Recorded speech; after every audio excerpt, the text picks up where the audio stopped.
What's up, everybody? Passion9 here, and I just caught the first episode of Megalo Box 2 Nomad. And whoa, this is a huge shift in gears from the first season. Speaking of gears, Gearless Joe is back. Our man Gearless Joe, who is not the same guy he used to be. He is a broken man.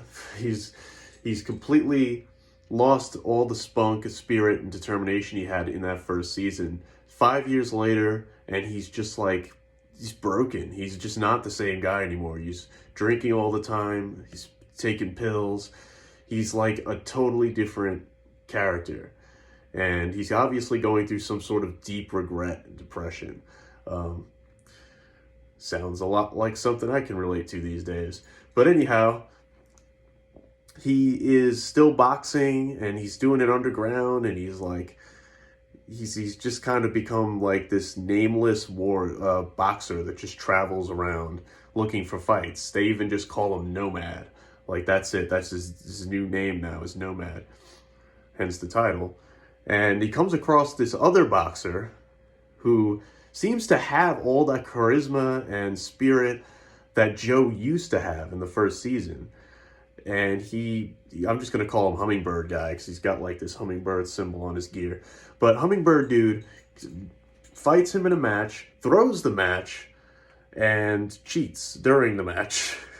And Joe is just like, I want a fair fight. I want to fight this guy fair and square. I want a legit battle because I know you weren't going to go down that easy. It's a bullshit fight. And this guy just doesn't have time for him. He just doesn't have time for Joe. He's like, you've lost your focus. You've lost your spirit. You're all hopped up on pills and shit. I don't have time to fight a guy like you. So Joe now is fixated on fighting this guy. He's determined to track him down and fight him in a fair match. And, or at least that's the impression I got from the episode. But it's also interesting. We see how haunted by the past this guy is. Like, his old coach, Nambu, the old boxing coach, follows him around as almost like a ghost of his past, like a memory. And that's kind of interesting. There's just a lot of like regretful, sorrowful atmosphere in this episode. It's very deep stuff. It's very heavy. There's a lot of like symbolism that's really cool. And I feel like we're just getting a deeper, darker season of Megalo Box than we did with the first one. It's a very big shift in tone, honestly. And I'm compelled. I'm super into this. I like where it's going because it's not just Joe. They didn't just like pull another Rocky sort of situation where it's like, oh, he's just boxing against even bigger champions and even bigger tough guys. It's like, no, it's actually just like he's got to conquer this inner beast, these inner demons he has. And fighting this hummingbird guy is, it might actually be what does it. It might be what he needs, because this guy has the spirit that Joe lost. So it's interesting. It's an interesting direction to go for a sequel, I would say. Especially since I actually had my issues with the first Megalo Box season, and I didn't think we would get an even more compelling season to follow it up. I didn't think it would be something that hooked me this much, but I was on board with this.